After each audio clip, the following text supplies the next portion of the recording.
Viewers welcome back in our program जी। Doctor साहब, इस तो पहला कि अगले इशू बारे ਆਪਾਂ ਗੱਲਬਾਤ ਕਰੀਏ, ਅਸੀਂ ਆਪਣੇ ਦਰਸ਼ਕਾਂ ਨੂੰ ਅਪੀਲ ਕਰਨਾ ਚਾਹੁੰਦੇ ਹਾਂ ਕਿ ਜੇ ਤੁਸੀਂ ਚਾਹੁੰਦੇ ਹੋ ਕਿ ਟੀਵੀ 84 ਹੱਕ ਸੱਚ ਇਨਸਾਫ ਤੇ ਮਨੁੱਖੀ ਅਧਿਕਾਰਾਂ ਦੀ ਗੱਲ ਕਰਦਾ ਰਹੇ ਤੇ ਅਸੀਂ ਚਾਹੁੰਦੇ ਹਾਂ ਤੁਹਾਡੀ ਮਾਈਕ ਸਹਾਇਤਾ ਜਿਹੜੀ ਕਿ ਤੁਸੀਂ ਸਾਨੂੰ ਭੇਜ ਸਕਦੇ ਹੋ tv84.tv ਤੇ ਜਾ ਕੇ ਪੇਪਲ ਰਾਹੀਂ ਰੀਅਕਰਿੰਗ ਡੋਨਰ ਜ਼ਰੂਰ ਬਣ ਸਕਦੇ ਹੋ। ਤੁਸੀਂ ਆਪ ਜੋ ਚਾਹੇ ਦਾਨ ਕਰ ਸਕਦੇ ਹੋ, ਪਰ ਜ਼ਰੂਰ ਕਰਨਾ ਜੀ। ਤੁਸੀਂ ਚੈੱਕ ਵੀ ਬਣਾ ਕੇ ਭੇਜ ਸਕਦੇ ਹੋ TV84 ਦੇ ਨਾਮ ਤੇ ਤੁਸੀਂ ਮੇਲ ਕਰ ਸਕਦੇ ਹੋ ਇਸ ਨੂੰ 36-0137th ਐਵਨਿਊ ਲੌਂਗਲੈਂਡ ਸਿਟੀ ਨਿਊਯਾਰਕ 11101। ਆਪ ਜੀ ਦਾ ਬਹੁਤ-ਬਹੁਤ ਧੰਨਵਾਦ ਹੋਏਗਾ। ਇਸ ਮਸਲੇ ਵਿੱਚ ਅਸੀਂ ਤੁਹਾਡੀ ਰਾਏ ਅਤੇ ਪੇਸ਼ਕਦਮੀ ਦੀ ਵੀ ਆਸ ਕਰਦੇ ਹਾਂ ਜੀ। ਡਾਕਟਰ ਸਾਹਿਬ, ਅਗਲੇ ਇਸ਼ੂ ਬਾਰੇ ਤੁਸੀਂ ਕੀ ਕਹਿਣਾ ਚਾਹੁੰਦੇ ਹੋ? देखो, ਅਸੀਂ ਇਹ ਸਮਝਦੇ ਹਾਂ ਵੀ ਅੱਜ ਇੱਕ ਸੱਜਣ ਜਿਹੜੇ ਕਾਲ ਕਰਕੇ ਮੈਨੂੰ ਕਹਿ ਰਹੇ ਸੀ ਕਿ ਜੀ ਖਾਲਿਸਤਾਨ ਦੀ ਮੰਜ਼ਿਲ ਬੜੀ ਕਰੀਬ ਆ ਰਹੀ ਹੈ ਜੀ।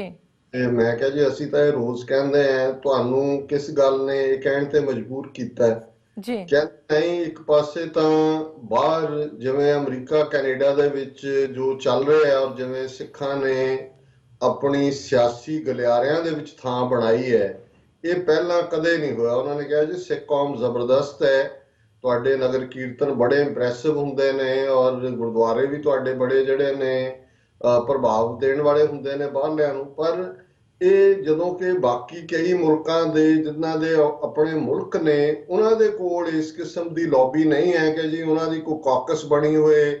50 ਤੋਂ ਜ਼ਿਆਦਾ ਕਾਂਗਰਸਮੈਨ ਦੋਨਾਂ ਪਾਰਟੀਆਂ ਦੇ ਜਦੋਂ 9/11 ਤੋਂ ਬਾਅਦ ਔਰ ਖਾਸ ਤੌਰ ਤੇ ਡੋਨਲਡ ਟਰੰਪ ਤੋਂ ਬਾਅਦ ਹੋਰ ਇੱਕ ਸਕੇਅਰ ਦੇ ਵਿੱਚ ਦੂਸਰੀਆਂ ਲੋਕ ਰਹਿ ਰਹੇ ਨੇ ਔਰ ਤੁਸੀਂ ਜਿਵੇਂ ਅਸਰਟ ਕਰ ਰਹੇ ਹੋ ਔਰ ਇਸੇ ਤਰ੍ਹਾਂ ਕੈਨੇਡਾ ਦੇ ਹਵਾਲੇ ਨਾਲ ਵੀ ਇਹ ਖਬਰ ਉਹਨਾਂ ਨੂੰ ਪਤਾ ਸੀ। ਪਰ ਉਹਨੇ ਕਹਿੰਦੇ ਇਸ ਤੋਂ ਵੀ ਵੱਧ ਕੇ ਜੋ ਭਾਰਤ ਦੇ ਵਿੱਚ ਚੱਲ ਰਿਹਾ ਹੈ, ਉਹਨਾਂ ਨੇ ਕਿਹਾ ਜੀ ਜਿਵੇਂ ਜਰਮਨੀ ਨੂੰ ਤੋੜਨ ਦੇ ਲਈ ਹਿਟਲਰ ਚਾਹੀਦਾ ਸੀ, ਉਹਨੇ ਕਿਵੇਂ ਜਰਮਨ ਦੇ 2 ਟੁਕੜੇ ਕਰਵਾਏ ਕਿਉਂਕਿ ਉਹਨਾਂ ਨੀਤੀਆਂ ਨੇ ਹਾਰਨਾ ਹੀ ਹਾਰਨਾ ਸੀ ਅਲਟੀਮੇਟਲੀ ਔਰ ਈਸਟ ਜਰਮਨੀ ਵੈਸਟ ਜਰਮਨੀ ਬਣੇ ਔਰ ਕਿਵੇਂ ਉਹਨਾਂ ਨੇ ਫਿਰ ਜਰਮਨ ਲੋਕਾਂ ਨੇ ਸਫਰ ਕੀਤਾ। ਤਾਂ ਉਹਨਾਂ ਨੇ ਕਿਹਾ ਜੀ ਭਾਰਤ ਨੂੰ ਤੋੜਨ ਲਈ ਮੋਦੀ ਚਾਹੀਦਾ ਸੀ ਕਿਉਂਕਿ ਜੋ ਖਬਰਾਂ ਬਾਹਰ ਆ ਰਹੀਆਂ ਨੇ, ਇਕੱਲਾ ਗੱਲ ਸਿਰਫ ਖਾਣਾ ਕੀ ਹੈ, ਗਾਂ ਨਹੀਂ ਖਾਣੀ, ਕੋਈ ਹੋਰ ਇਹ ਨਹੀਂ ਹੈ। ਜਿਹੜਾ ਵਿਜੀਲਾਂਟੇ ਗਰੁੱਪ ਦੇ ਨਾਲ ਪੂਰਾ ਐਡਮਿਨਿਸਟ੍ਰੇਸ਼ਨ ਨਾਲ ਰਲਿਆ ਹੋਇਆ। ਅਜੇ ਪਿਛਲੇ ਕੱਲ ਹੀ ਰਾਜਸਥਾਨ ਦੇ ਵਿੱਚ ਇੱਕ ਮੁਸਲਮਾਨ ਵੀਰ ਨੂੰ ਜਿਹੜਾ ਕੁੱਟ ਕੇ ਮਾਰ ਦਿੱਤਾ ਗਿਆ ਔਰ ਇਹ ਰੁਝਾਨ ਚਾਰ ਚੁਫੇਰੇ ਚੱਲ ਰਹੇ ਔਰ ਜਿਵੇਂ ਉਹਨਾਂ ਦੀ ਸਿਰਫ ਵਿਦਨ ਕੰਟਰੀ ਜਿਹੜੀ ਆ ਉਹ ਪੋਲਰਾਈਜੇਸ਼ਨ ਹੀ ਨਹੀਂ ਇਹ ਲੋਕ ਕਰ ਰਹੇ ਕਿ ਜਿੱਥੇ ਇੱਕ ਪਾਸੇ ਇਸ ਕਿਸਮ ਦਾ ਕੱਟੜਵਾਦ ਔਰ ਇਨਟੋਲਰੈਂਸ ਹੈ, ਉੱਥੇ ਦੀ ਵਿਦੇਸ਼ ਨੀਤੀ। ਔਰ ਬਹੁਤ ਵਾਰ ਜਦੋਂ ਅਸੀਂ ਉਹ ਪੰਜਾਬੀ ਦਾ ਇੱਕ ਅਖਾਣ ਜਾਂ ਇੱਕ ਉਹ ਕਹਾਣੀ ਮੈਂ ਕਹਿੰਦਾ ਹੁੰਦਾ ਕਿ ਵੀ ਕਈਆਂ ਨੇ ਗਿੱਦੜ ਨੂੰ ਹੀ ਚੁਕਾ ਕੇ ਸ਼ੇਰ ਦੇ ਗਲ ਜੰਗਲੀ ਜਾਨਵਰਾਂ ਨੇ ਪਵਾਤਾ ਸੀ। ਉਹਨੂੰ ਕਿਹਾ ਜੀ ਲੈ ਸ਼ੇਰ ਕਾਹਦਾ, ਉਹਦੀਆਂ ਅੱਖਾਂ ਹੀ ਲਾਲ ਹੁੰਦੀਆਂ, ਬਾਕੀ ਤਾਂ ਉਹ ਵੀ ਸਾਡੇ ਵਰਗੀਆਂ 4 ਲੱਤਾਂ ਉਦਾਂ ਦਾ ਹੀ ਜਾਨਵਰ ਹੈ। ਤੇ ਉਹ ਗਿੱਦੜ ਨੂੰ ਉਹਨਾਂ ਨੇ ਉਹਦੇ ਛੱਜ ਬੰਨ ਦਿੱਤਾ ਵੀ ਤੂੰ ਸਾਡਾ ਲੀਡਰ ਹੈ, ਤੂੰ ਜਾ ਕੇ ਬੜਕ ਮਾਰ। ਉਹ ਨਾ ਜਾਂ ਬੜਕ ਮਾਰਦਾ ਸ਼ੇਰ ਤੇ ਜਾਂ ਉਹਦੀਆਂ ਅੱਖਾਂ ਲਾਲ ਹੁੰਦੀਆਂ। ਤੇ ਜਿਉਂ ਹੀ ਸ਼ੇਰ ਅੱਗੋਂ ਆਇਆ ਔਰ ਉਹਨੇ ਗਿੱਦੜ ਨੇ ਇਸ ਕਿਸਮ ਦੀ ਜਿਹੜੀ ਆ ਉਹ ਆਪਣੀ ਬੜਕ ਮਾਰਨ ਦੀ ਕੋਸ਼ਿਸ਼ ਕੀਤੀ, ਸ਼ੇਰ ਨੇ ਢਾ ਲਿਆ। ਗਿੱਦੜ ਮਰਦਾ ਕਹਿੰਦਾ ਓਏ ਬੱਗੀ ਅੱਖੀ ਮਰਵਾਤਾ ਮੈਨੂੰ, ਬੱਗੀ ਅੱਖੀ, ਬੱਗਾ ਚਿੱਟੇ ਨੂੰ ਕਹਿੰਦੇ ਨੇ, ਕਹਿੰਦੀ ਮੇਰੀਆਂ ਅੱਖਾਂ ਲਾਲ ਨਹੀਂ ਸੀ, ਤੁਸੀਂ ਕਿਹਾ ਕਿ ਵੀ ਤੇਰੀਆਂ ਬਹੁਤ ਹੋ ਗਈਆਂ ਲਾਲ, ਹੁਣ ਜਾ ਸ਼ੇਰ ਦੇ ਸਾਹਮਣੇ।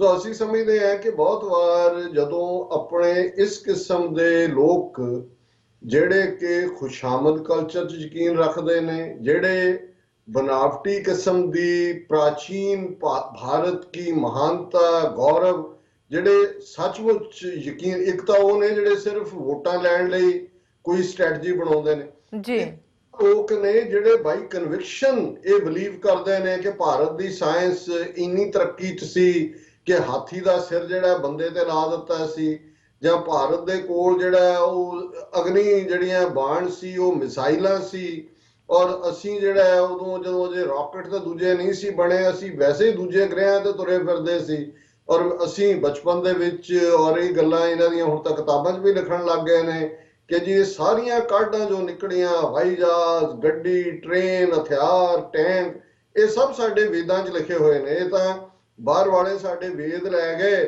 ਉਹਨਾਂ ਦਾ ਉਹਨਾਂ ਨੇ ਤਰਜਮਾ ਕਰ ਕਰਕੇ ਉਹਦੇ ਚੋਂ ਇਹ ਜਿਹੜਾ ਸਾਰਾ ਕੁਝ ਕੱਢ ਲਿਆ। ਜੀ ਪਰ ਮੈਂ ਸਮਝਦਾ ਵੀ ਜਿਸ ਅੰਦਾਜ਼ ਦੇ ਵਿੱਚ ਮੋਦੀ ਨੂੰ ਇਹਨਾਂ ਨੇ ਅੱਗੇ ਲਿਆਂਦਾ, ਇੱਕ ਬਿਲਕੁਲ ਕਾਤਲ ਆਦਮੀ, ਔਰ ਹੌਲੀ ਹੌਲੀ ਹੌਲੀ ਜਿਵੇਂ ਮੋਦੀ ਨੇ ਆਪਣੇ ਪਹਿਲਾ ਸਾਲ ਤੋਂ ਉਹਨੇ ਪੈਰ ਟਿਕਾਇਆ ਹੀ ਨਹੀਂ, ਤੁਰ ਪਿਆ, ਅਮਰੀਕਾ ਚ ਆ ਗਿਆ, ਇੱਥੇ ਜਿਹੜਾ ਨਿਊਯਾਰਕ ਜਿਹੜਾ ਟਾਈਮ ਸਕੁਏਅਰ ਚ ਆ ਗਿਆ, ਵਾਸ਼ਿੰਗਟਨ, ਦੂਜੇ ਆਸਟ੍ਰੇਲੀਆ, ਇੰਗਲੈਂਡ, ਲੱਖਾਂ ਲੋਕ ਜਿਹੜੇ ਨੇ ਲੱਖਾਂ ਡਾਲਰ ਖਰਚ ਕਰਕੇ ਇਕੱਠੇ ਕੀਤੇ ਕਰਾਏ, ਸਭ ਗੁਜਰਾਤੀਆਂ ਨੇ ਐਂ ਬਣਾ ਦਿੱਤਾ ਕਿ ਜਿਵੇਂ ਇਹ ਜਿਹੜਾ ਉਹ ਸਵਾਮੀ ਸ਼ੰਕਰਾਚਾਰੀਆ ਦਾ ਅਵਤਾਰ ਜੰਮਿਆ। ਜੀ ਔਰ ਉਹਨੇ ਉਸੇ ਕਿਸਮ ਦੀਆਂ ਬੜਕਾਂ ਮਾਰਦਿਆਂ ਬਿਨਾਂ ਫੈਕਟ ਚੈੱਕ ਕੀਤਿਆਂ ਆਪਣੀ ਵਿਦੇਸ਼ ਨੀਤੀ ਦਾ ਪੱਠਾ ਬਿਠਾਇਆ।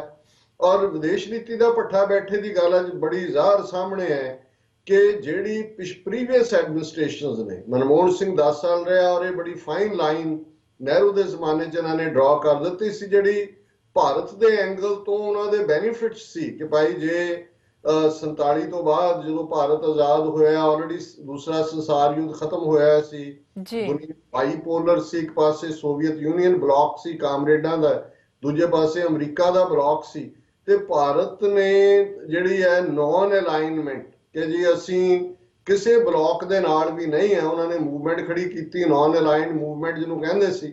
ਔਰ ਇੱਕ ਸਟੇਜ ਤੇ 70 ਤੋਂ ਜ਼ਿਆਦਾ ਦੇਸ਼ ਜਿਹੜੇ ਨੇ ਉਹ ਨੌਨ ਅਲਾਈਨ ਮੂਵਮੈਂਟ ਸੀ, ਜਿਨ੍ਹਾਂ ਦਾ ਕਹਿਣਾ ਸੀ ਕਿ ਜੀ ਨਾ ਅਸੀਂ ਅਮਰੀਕਾ ਨਾਲ ਹੈ ਨਾ ਸੋਵੀਅਤ ਯੂਨੀਅਨ ਨਾਲ ਹੈ। ਔਰ ਇਸ ਨੀਤੀ ਦੀ ਪਾਲਣਾ ਕਰਦੇ ਆ ਭਾਰਤ ਸਮੇਤ ਇਹ ਸਾਰੇ ਦੇਸ਼ ਦੋਨਾਂ ਹੀ ਵੱਡੀਆਂ ਸੁਪਰ ਪਾਵਰਸ ਤੋਂ ਫਾਇਦਾ ਲੈਂਦੇ ਸੀ, ਕਿਸੇ ਤੋਂ ਹਥਿਆਰ ਲੈਂਦੇ ਸੀ, ਕਿਸੇ ਤੋਂ ਪੈਸੇ ਲੈਂਦੇ ਸੀ, ਔਰ ਕਿਸੇ ਦੀ ਦੁਸ਼ਮਣੀ ਨਹੀਂ ਸੀ। ਇਹੀ ਕਾਰਨ ਹੈ ਕਿ ਜੇ 62 ਦੀ ਚੀਨ ਦੇ ਨਾਲ ਲੜਾਈ ਹੋਈ, ਭਾਵੇਂ ਸੋਵੀਅਤ ਯੂਨੀਅਨ ਜਿਹੜਾ ਉਹ ਚੀਨ ਦਾ ਹਮਾਇਤੀ ਸੀ, ਪਰ ਉਹਨਾਂ ਨੇ ਖੁੱਲ ਕੇ ਜਿਹੜਾ ਉਹ ਇਹ ਗੱਲ ਨਹੀਂ ਕਹੀ। ਔਰ ਇਹੀ ਹਾਲ ਅਮਰੀਕਾ ਭਾਵੇਂ ਸਮਝਦਾ ਸੀ ਕਿ ਭਾਰਤ ਸੋਵੀਅਤ ਯੂਨੀਅਨ ਵੱਲ ਝੁਕਾਅ ਰੱਖਦਾ, ਪਰ ਉਹਨਾਂ ਨੇ ਇੰਟਰਨੈਸ਼ਨਲ ਪ੍ਰੈਸ਼ਰ ਵੀ ਬਿਲਡ ਕੀਤਾ ਹੈ, ਭਾਰਤ ਦੀ ਹਥਿਆਰਾਂ ਨਾਲ ਵੀ ਮਦਦ ਕੀਤੀ।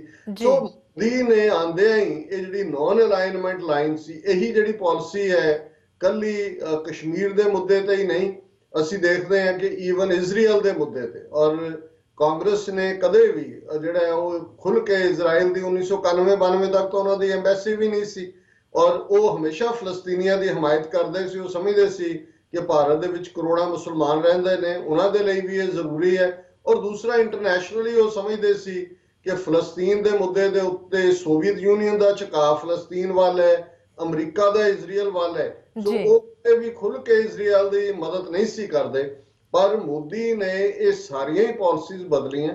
ਪਹਿਲਾ ਵੱਡਾ ਜਿਹੜਾ ਇਹਨਾਂ ਨੇ ਮੈਂ ਸਮਝਦਾ ਵੀ ਗੁਨਾਹ ਕੀਤਾ, ਆਪਣੇ ਪੈਰਾਂ ਤੇ ਆਪ ਕੁਹਾੜਾ ਮਾਰਨ ਵਾਲਾ, ਕਿ ਭਾਰਤ ਜਿਹੜਾ ਖੁੱਲ ਕੇ ਅਮਰੀਕਾ ਦੇ ਬਲਾਕ 'ਚ ਆ ਗਿਆ। ਉਹਨਾਂ ਨੇ ਅਮਰੀਕਨ ਨੀਤੀ ਘਾੜਿਆਂ ਨੂੰ ਇਹ ਪ੍ਰਭਾਵ ਦਿੱਤਾ ਕਿ ਵੀ ਆਰ ਅਵੇਲੇਬਲ, ਅਸੀਂ ਸਾਨੂੰ ਵਰਤੋ। ਔਰ ਉਹਦੇ 'ਚ ਉਹਨਾਂ ਨੇ ਫਿਰ ਚਾਈਨਾ ਨੂੰ ਸਾਊਥ ਚਾਈਨਾ ਸੀ 'ਚ ਘੇਰਣ ਦੇ ਲਈ, ਜਿਵੇਂ Australia, Vietnam, South Korea, Philippines ਇਤਿਆਦਿਕ ਜਿਹੜੇ ਦੇਸ਼ਾਂ ਦੇ ਨਾਲ ਭਾਰਤ ਵੀ ਰਲ ਗਿਆ, ਜੁਆਇੰਟ ਨੇਵਲ ਐਕਸਰਸਾਈਜ਼ਸ। ਦੂਸਰੇ ਪਾਸੇ ਚੀਨ ਦੇ ਨਾਲ ਜਿਹੜੀ ਹੈ ਟਕਰਾਅ ਦੀ ਲਾਈਨ ਲੈਂਦੇ ਆ, ਜਿਹੜਾ ਚਾਈਨਾ ਪਾਕਿਸਤਾਨ ਇਕਨੋਮਿਕਲ ਕੋਰੀਡੋਰ ਹੈ, ਉਸ ਦੀ ਵਿਰੋਧਤਾ ਕੀਤੀ। ਔਰ ਇੱਥੇ ਹੀ ਨਹੀਂ ਰੁਕੇ, ਚਾਈਨਾ ਦੀਆਂ ਅੱਖਾਂ ਚੁੰਗਲਾਂ ਕਰਦੇ ਆ ਅਰੁਣਾਚਲ ਦੇ ਮਾਮਲੇ 'ਚ, ਜਿਹਨੂੰ ਕਿ ਚਾਈਨਾ ਸਾਊਥ ਤਿੱਬਤ ਦਾ ਹਿੱਸਾ ਮੰਨਦਾ ਹੈ। ਦਲਾਈ ਲਾਮੇ ਦੀ ਪਹਿਲਾਂ ਇੱਕ ਵਿਜ਼ਿਟ ਕਰਵਾਈ, ਔਰ ਹੁਣ ਪਿਛਲੇ ਹਫ਼ਤੇ ਹੀ ਉਹ ਚੀਨ ਦੇ ਸਟਰੋਂਗ ਪ੍ਰੋਟੈਸਟ ਦੇ ਬਾਵਜੂਦ ਦੂਸਰੀ ਨੀਤੀ ਕਰਾਈ। ਔਰ ਜਿਹੜਾ ਰਿਐਕਸ਼ਨ ਚੀਨ ਨੇ ਦਿੱਤਾ ਆਪਣੇ ਮੀਡੀਆ ਦੇ ਵਿੱਚ ਵੀ, ਔਰ ਕੁੱਲ ਮਿਲਾ ਕੇ ਜਿਸ ਤਰੀਕੇ ਦੇ ਨਾਲ ਉਹਨਾਂ ਨੇ ਭੰਨਿਆ ਭਾਰਤ ਨੂੰ, ਇਹ ਦੱਸਦਾ ਹੈ ਕਿ ਚੀਨ ਆਉਣ ਵਾਲੇ ਪੀਰੀਅਡ ਦੇ ਵਿੱਚ ਕਿਸ ਕਿਸਮ ਦਾ ਰਿਐਕਸ਼ਨ ਦੇਗਾ। ਅਮਰੀਕਾ ਬਾਰੇ ਪਹਿਲਾਂ ਮੈਂ ਜ਼ਰਾ ਗੱਲ ਕਰ ਲਾਂ ਕਿ ਅਮਰੀਕਾ ਨੂੰ ਜਿਹਨੇ ਭਾਰਤ ਨੇ ਆਪਣਾ ਆਪ ਕਿਹਾ ਕਿ ਜੀ ਮੈਂ ਆਈ ਐਮ ਅਵੇਲੇਬਲ, ਜਿਹੜੀ ਨਿੱਕੀ ਹੇਲੀ ਦੀ ਸਟੇਟਮੈਂਟ ਸਿਕਿਉਰਿਟੀ ਕਾਉਂਸਲ ਮੈਂਬਰ ਦੇ ਤੌਰ ਦੇ ਉੱਤੇ ਅਮਰੀਕਾ ਵੱਲੋਂ ਆਈ ਹੈ, ਉਹਨੇ ਭਾਰਤੀਆਂ ਦੇ ਪੈਰਾਂ ਹੇਠੋਂ ਜ਼ਮੀਨ ਖਿਸਕਾ ਦਿੱਤੀ ਹੈ ਕਿ ਵੀ ਅਸੀਂ ਤਾਂ ਸਮਝਦੇ ਸੀ ਕਿ ਜੀ ਹੁਣ ਅਸੀਂ ਮਨਮਰਜ਼ੀ ਕਰਕੇ ਪਾਕਿਸਤਾਨ ਨੂੰ ਟੈਰਰਿਸਟ ਸਟੇਟ ਬਣਾਵਾਂਗੇ ਔਰ ਕਸ਼ਮੀਰ ਦੇ ਮੁੱਦੇ ਤੇ ਸਾਡੀ ਜਿਹੜੀ ਨੀਤੀ ਹੈ ਉਸ ਨੂੰ ਮਾਨਤਾ ਹੋਏਗੀ।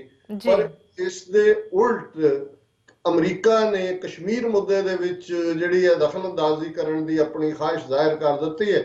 ਔਰ ਚਾਈਨਾ ਦੇ ਹਵਾਲੇ ਨਾਲ ਜਿਸ ਤਰ੍ਹਾਂ ਨਾਲ ਚਾਈਨਾ ਹੁਣ ਹੌਸਟਾਈਲ ਹੋਇਆ, ਔਰ ਮੈਂ ਦੇਖਦਾ ਕਿ ਇਸ ਗੱਲ ਨੂੰ ਜਿਹੜਾ ਈਵਨ ਜਿਹੜੇ ਉਹਨਾਂ ਦੇ ਸੰਜੀਦਾ ਪੱਤਰਕਾਰ ਨੇ, ਟ੍ਰਿਬਿਊਨ ਦਾ ਅੱਜ ਦਾ ਐਡੀਟੋਰੀਅਲ ਇਸ ਵਿਸ਼ੇ ਤੇ ਹੈ, ਜਿਹਦੇ 'ਚ ਉਹਨਾਂ ਨੇ ਕਿਹਾ, ਉਹਦਾ ਹੈਡਲਾਈਨ ਹੈ provoking the dragon, are there any fall back option? ਹੁਣ ਚਾਈਨਾ ਦਾ ਜਿਹੜਾ dragon year of the dragon ਹੁੰਦਾ ਹੈ, ਉਹਨਾਂ ਨੂੰ ਕਹਿੰਦੇ ਨੇ ਜਦੋਂ ਚਾਈਨੀਜ਼ ਨੂੰ ਐਡਰੈਸ ਕਰਦੇ ਨੇ, ਜਿਹੜਾ ਉਹ ਡਰੈਗਨ ਦੇ ਨਾਲ ਕਰਦੇ ਨੇ। ਜੀ ਔਰ ਯੂ ਨੇ ਕਿਹਾ ਵੀ ਤੁਸੀਂ ਡਰੈਗਨ ਨੂੰ ਭੜਕਾ ਤਾਂ ਦਿੱਤਾ ਹੈ, ਪਰ ਕੀ ਤੁਹਾਡੇ ਕੋਲ ਕੋਈ ਫਾਲ ਬੈਕ ਹੈਗਾ ਕਿ ਜਦੋਂ ਚੀਨ ਨੇ ਅੱਗੋਂ ਰਿਐਕਟ ਕੀਤਾ ਤੁਸੀਂ ਕਿੱਧਰ ਨੂੰ ਡਿੱਗੋਗੇ? ਫਿਰ ਉਹਨਾਂ ਨੇ ਕਿਹਾ ਕਿ ਵੀ ਚੀਨ ਦੇ ਲਈ ਜਿਹੜਾ ਸਭ ਤੋਂ ਇੰਪੋਰਟੈਂਟ ਇਸ਼ੂ ਤਿੱਬਤ ਦਾ ਹੈ, ਜੀ ਅਰੁਣਾਚਲ ਪ੍ਰਦੇਸ਼ ਦਾ ਹੈ। ਚਾਈਨਾ ਨੂੰ ਪ੍ਰਵੋਕ ਕੀਤਾ ਇੰਡੀਆ ਨੇ। has accused India of obstinacy that has caused serious damage to bilateral ties after the Dalai Lama began visiting the disputed parts of Arunachal Pradesh। ਕਿ ਵੀ ਚੀਨ ਨੇ ਭਾਰਤ ਨੂੰ ਇਸ ਗੱਲ ਦਾ ਦੋਸ਼ ਦਿੱਤਾ ਹੈ ਕਿ ਵੀ ਤੁਹਾਡਾ ਇਹ ਜਿਹੜਾ ਬਾਰ-ਬਾਰ ਤੁਸੀਂ ਦਲਾਈ ਲਾਮੇ ਨੂੰ ਭੇਜ ਰਹੇ ਹੋ ਅਰੁਣਾਚਲ, ਇਸ ਨੇ ਕਿਉਂਕਿ ਇਹ ਝਗੜੇ ਵਾਲਾ ਏਰੀਆ ਹੈ, ਇਹਦੇ ਨਾਲ ਸਾਡੇ ਰਿਸ਼ਤਿਆਂ ਦੇ ਵਿੱਚ ਇੱਕ ਬਹੁਤ ਸੀਰੀਅਸ ਡੈਮੇਜ, ਇੱਕ ਗੰਭੀਰ ਇਸ ਨੇ ਨੁਕਸਾਨ ਕੀਤਾ। ਔਰ ਇਹ ਟ੍ਰਿਬਿਊਨ ਕਹਿੰਦਾ ਵੀ ਭਾਵੇਂ ਭਾਰਤ ਨੇ ਆਪਣੇ ਹਿੰਦੂਤਵੀ RSS ਟੌਪ ਬ੍ਰਾਸ ਨੂੰ ਖੁਸ਼ ਕਰਨ ਦੇ ਲਈ ਬੜਾ ਜਿਹੜਾ ਉਹ ਵੋਕਲ ਸਟੈਂਡ ਲਿਆ ਚਾਈਨਾ ਦੇ ਖਿਲਾਫ, ਜੀ ਉਹਨਾਂ ਨੂੰ ਇਹ ਵੀ ਸਮਝਣਾ ਹੋਏਗਾ ਭਾਰਤ ਨੂੰ ਕਿ ਵੀ ਇਹਨਾਂ ਦੇ ਕੋਲ ਜਦੋਂ ਚਾਈਨਾ ਨੇ ਰਿਐਕਟ ਕੀਤਾ, ਫਾਲ ਬੈਕ ਪੋਜੀਸ਼ਨ ਉਹਨਾਂ ਦੇ ਕੋਲ ਕੀ ਆ। ਉਹਨਾਂ ਨੇ ਕਿਹਾ ਵੀ Indian diplomacy doesn't have a fall back option if China accept New Delhi's gauntlet. ਕਿ ਜਿਹੜਾ ਭਾਰਤ ਨੇ ਹੁਣ ਚੈਲੰਜ ਸੁੱਟਿਆ, ਜੇ ਚੀਨ ਨੇ ਪਿਕ ਕਰ ਲਿਆ, ਜਿਵੇਂ ਉਹਨਾਂ ਨੇ ਕਿਹਾ ਵੀ ਸੀਰੀਅਸ ਡੈਮੇਜ ਹੋਇਆ, ਜਦੋਂ ਉਹਨਾਂ ਨੇ ਆਪਣਾ ਜਿਹੜਾ ਇਸ ਦੇ ਉੱਤੇ ਆਪਣਾ ਕੰਮ ਕੀਤਾ, ਭਾਰਤ ਦੇ ਕੋਲ ਕੂਟਨੀਤਿਕ ਸੰਸਾਰ ਦੇ ਵਿੱਚ ਕੋਈ ਫਾਲ ਬੈਕ ਪੋਜੀਸ਼ਨ ਨਹੀਂ ਹੈ। Multiple power centres have blunted the creativity in implementing foreign policy. ਉਹਨਾਂ ਨੇ ਕਿਹਾ ਜੀ ਇਹ ਜਿਹੜੇ ਕਈ ਪਾਵਰ ਸੈਂਟਰ ਬਣ ਗਏ ਜਿਨ੍ਹਾਂ ਦਾ ਇਹਨਾਂ ਦਾ ਇਸ਼ਾਰਾ ਨਾਗਪੁਰ ਵੱਲ ਹੈ ਕਿ ਵੀ ਇਹਨੇ ਭਾਰਤ ਦੀ ਵਿਦੇਸ਼ ਨੀਤੀ ਨੂੰ ਜਿਹੜਾ ਬਹੁਤ ਨੁਕਸਾਨ ਪਹੁੰਚਾਇਆ ਹੈ। Indian diplomacy is in a freeze because of PM's accent on unremittingly muscular foreign policy। ਉਹਨਾਂ ਨੇ ਕਿਹਾ ਜੀ ਸਾਰਾ ਕੂਟਨੀਤਿਕ ਨੀਤੀ ਤਾਂ ਜਿਹੜੀ ਹੈ ਉਹ ਫਰੀਜ਼ ਹੋ ਗਈ ਹੈ, ਉਹ ਤਾਂ ਜੰਮ ਗਈ ਹੈ, ਕਿਉਂਕਿ ਜਿਹੜਾ ਉਹ ਮਸਕੂਲਰ ਫੋਰਨ ਪਾਲਿਸੀ ਮੋਦੀ ਨੇ ਲਾਈਨ ਲਈ। South block is trying to keep China in good humor by highlighting the potential for economic partnerships। ਕਿ ਵੀ ਇਧਰ ਚੀਨ ਨੂੰ ਖੁਸ਼ ਕਰਨ ਦੀ ਕੋਸ਼ਿਸ਼ ਕਰ ਰਹੇ ਨੇ ਕਿ ਜੀ ਬੜਾ ਅਸੀਂ ਆਰਥਿਕ ਤਰੱਕੀ ਕਰਾਂਗੇ, but this strategy comes up short because India opposes China-Pakistan economic corridor, the crown jewel in Beijing's Belt and Road Initiative। ਉਹਨੇ ਕਿਹਾ ਜੀ ਇੱਕ ਪਾਸੇ ਉਹਨਾਂ ਨੂੰ ਕਹਿੰਦੇ ਨੇ ਜੀ ਅਸੀਂ ਬਹੁਤ ਆਰਥਿਕ ਸਾਂਝਾ ਕਰ ਸਕਦੇ, ਪਰ ਚਾਈਨਾ ਪਾਕਿਸਤਾਨ ਇਕਨੋਮਿਕਲ ਕੋਰੀਡੋਰ ਦੀ ਇਹ ਵਿਰੋਧਤਾ ਕਰ ਰਹੇ ਨੇ। Diplomacy must help creativity wriggle out of strategic immobilisation. ਉਹਨਾਂ ਨੇ ਕਿਹਾ ਜੀ ਕੂਟਨੀਤੀ ਦਾ ਮਤਲਬ ਹੁੰਦਾ ਹੈ ਕਿ ਬੇਸ਼ੱਕ ਵਿਉਂਤਬੰਦਕ ਤੌਰ ਤੇ ਤੁਸੀਂ ਇਮੋਬਿਲਾਈਜ਼ ਵੀ ਹੋ, ਪਰ ਉਹਦੇ ਚੋਂ ਵੀ ਕੁਝ ਤੁਸੀਂ ਫਾਇਦੇਮੰਦ ਗੱਲ ਕੱਢੋ। ਜੀ forthcoming regional summits will see China and India sitting across the table। ਕਿ ਜਿਹੜੀ ਨੀਤੀ ਭਾਰਤ ਨੇ ਲਈ ਹੈ, ਆਉਣ ਵੇਲੇ ਕੁਝ ਸਿਖਰਲੇ ਸੰਮੇਲਨ ਹੋਣਗੇ ਜਦੋਂ ਭਾਰਤ ਔਰ ਚੀਨ ਜਿਹੜੇ ਆ ਉਹ ਇੱਕ ਦੂਜੇ ਦੇ ਨਾਲ ਟੇਬਲ ਤੇ ਬੈਠੇ ਹੋਣਗੇ, ਔਰ ਉਸ ਹਾਲਤ 'ਚ ਭਾਰਤ ਕੀ ਕਰੇਗਾ। ਸੋ ਅਸੀਂ ਸਮਝਦੇ ਹਾਂ ਵੀ ਇਹਦੇ 'ਚ ਨੇ ਇਹ ਮੈਂਸ਼ਨ ਨਹੀਂ ਕੀਤਾ ਵੀ ਚੀਨ ਨੂੰ ਜਿਹੜਾ ਤੁਸੀਂ ਇਹ ਜਿਹਨੂੰ ਇਹਨੇ ਖੁਦ ਹੀ ਕਿਹਾ ਕਿ ਵੀ ਪ੍ਰੋਵੋਕਿੰਗ ਦਾ ਡਰੈਗਨ ਕੀਤਾ, ਚੀਨ ਨੇ ਤੁਹਾਨੂੰ ਜਿਹੜਾ ਉਹ ਨਿਊਕਲੀਅਰ ਸਪਲਾਈ ਗਰੁੱਪ 'ਚ ਨਹੀਂ ਵੜਨ ਦਿੱਤਾ ਹੈ। ਤੁਸੀਂ ਟਿਲ ਲਾਇਆ ਕਿ ਪਾਕਿਸਤਾਨ ਬੇਸਡ ਇੱਕ ਬੰਦੇ ਨੂੰ ਤੁਸੀਂ ਦਹਿਸ਼ਤਗਰਦ ਬਣਾਓ, ਉਹਨਾਂ ਨੇ ਨਹੀਂ ਕਰਨ ਦਿੱਤਾ। ਔਰ ਆਉਣ ਵਾਲੇ ਦਿਨਾਂ 'ਚ ਫਿਰ ਭਾਰਤ ਨੂੰ ਅੰਦਾਜ਼ਾ ਵੀ ਨਹੀਂ ਹੈ ਕਿ ਚੀਨ ਜਿਹੜਾ ਕਿਸ ਹੱਦ ਤੱਕ ਜਾਏਗਾ। ਜਿਹੜੇ ਸਮਝਦੇ ਸੀ ਕਿ ਜੀ ਅਸੀਂ ਅਮਰੀਕਾ ਦੇ ਨਾਲ ਲੱਗ ਗਏ ਆ, ਹੁਣ ਸਾਨੂੰ ਇਹ ਹੈ ਅਮਰੀਕਨ ਪ੍ਰੈਜ਼ੀਡੈਂਟ ਇਸ ਹਫ਼ਤੇ ਜਿਹੜਾ ਚੀਨ ਦੇ ਪ੍ਰੈਜ਼ੀਡੈਂਟ ਨੂੰ ਮਿਲ ਰਿਹਾ। ਔਰ ਅਮਰੀਕਾ ਦੁਨੀਆ ਦੇ ਵਿੱਚ ਇਹ ਬੜੀ ਇੰਪੋਰਟੈਂਟ ਗੱਲ ਹੁੰਦੀ ਹੈ ਕਿ ਪ੍ਰੈਜ਼ੀਡੈਂਟ ਬਣਨ ਤੋਂ ਬਾਅਦ ਕਿਹਨੂੰ ਮਿਲਦਾ। ਅਜੇ ਮੋਦੀ ਨੂੰ ਨੇ ਸੱਦਾ ਦਿੱਤਾ ਹੈ ਕਿ ਤੂੰ ਅਖੀਰ ਸਾਲ ਦੇ ਆ।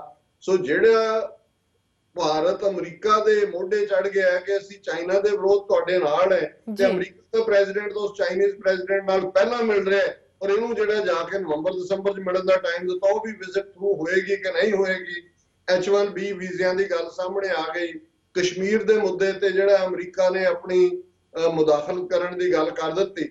ਸੋ ਅਸੀਂ ਸਮਝਦੇ ਹਾਂ ਕਿ ਮੈਂ ਗੱਲ ਕੰਕਲੂਡ ਕਰਾਂ ਕਿ ਜਿਵੇਂ ਜਿਸ ਵੀਰ ਨੇ ਕਿਹਾ ਕਿ ਭਾਈ ਭਾਰਤ ਨੂੰ ਤੋੜਨ ਲਈ ਇੱਕ ਮੋਦੀ ਚਾਹੀਦਾ ਸੀ, ਸੋ ਅਸੀਂ ਤਾਂ ਸ਼ੁਕਰਗੁਜ਼ਾਰ ਹੋਈਏ ਮੋਦੀ ਦੇ ਕਿ ਉਹਦੀਆਂ ਦੇਸ਼ ਵਿਚਲੀਆਂ ਨੀਤੀਆਂ ਔਰ ਜਿਵੇਂ ਉਹਨੇ ਫੋਰਨ ਪਾਲਿਸੀ ਕੰਡਕਟ ਕੀਤੀ ਹੈ, ਉਹਨੇ ਸਾਡੇ ਖਾਲਿਸਤਾਨ ਦੇ ਗੋਲ ਨੂੰ ਹੋਰ ਵੀ ਕਰੀਬ ਲੈ ਆਉਂਦਾ। ਕਰੀਬ ਲੈ ਆਉਂਦਾ। ਜੀ ਡਾਕਟਰ ਸਾਹਿਬ ਬਿਲਕੁਲ। ਇੱਥੇ ਲੈਂਦੇ ਆ ਬ੍ਰੇਕ। ਵਿਊਅਰਸ ਤੁਸੀਂ ਕਿਤੇ ਨਹੀਂ ਜਾਣਾ, ਮਿਲਦੇ ਆ ਆਫਟਰ ਦਿਸ ਸ਼ਾਰਟ ਬ੍ਰੇਕ।